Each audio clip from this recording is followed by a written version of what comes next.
Hello everyone, it's World Environment Day on 5 June. This is Advitya, I'm Aradhya and we are the Akshats. If you haven't seen our vlog earlier, then you've missed out on something. But let me just say that I'm trying to bring up baby by teaching her, of course in the long run, to reduce waste and especially plastics.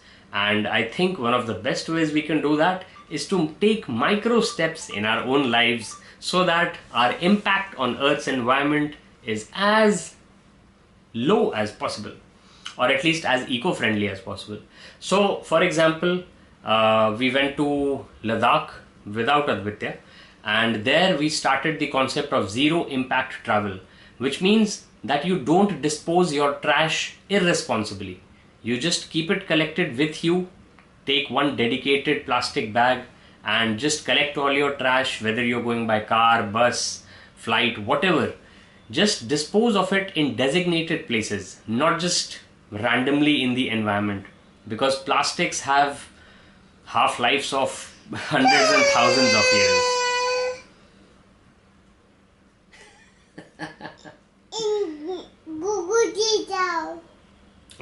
When the video is over, I will show you Google. Okay? Wait.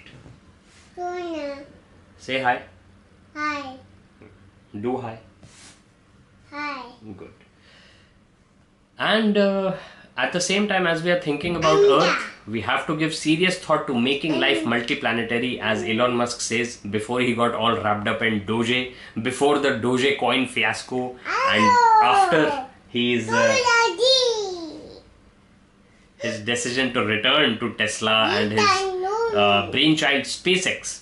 Now, SpaceX is one of the best things to happen during our lifetimes, because reusable rockets, and I know that even in India, some companies of course are trying to redevelop, are trying to follow that path, which is great, because we do need to become spacefaring in order to make sure that future generations have more places to be than just Earth.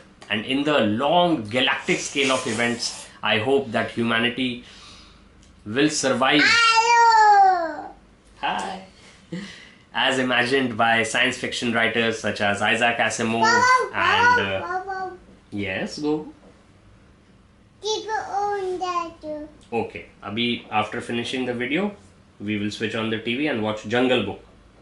Who's on the book? Yes. So I must say that I am a science fiction author myself. I have written an android Awoke. Keep it on that too. Okay, wait.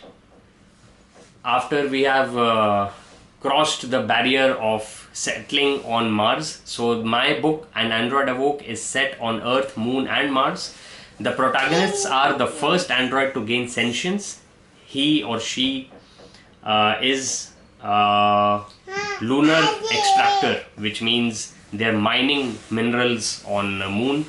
And the second protagonist, or I would say the co-lead, is the first moon-born solo Mars to Earth space pilot, Selena, named after the moon of course.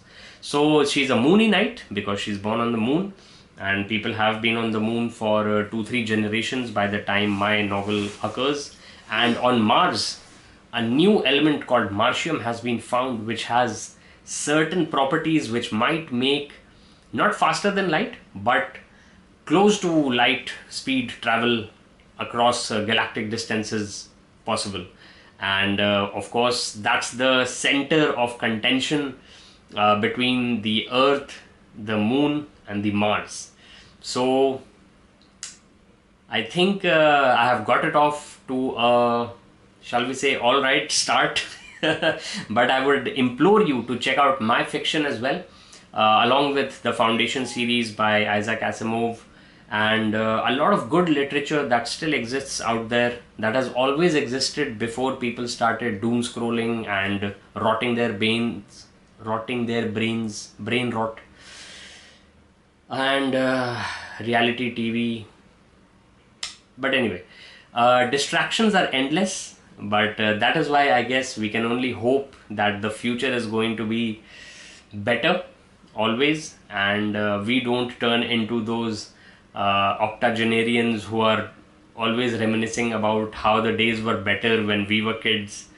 Even though that is, I think, a very natural progression of the human brain, in which nostalgia starts to take over reality, and you start wishing that you could go back in time and do something, redo something, or not do something. But in any case, that is just totally opposite of 6Rism, which I practice, which is existentialist humanism.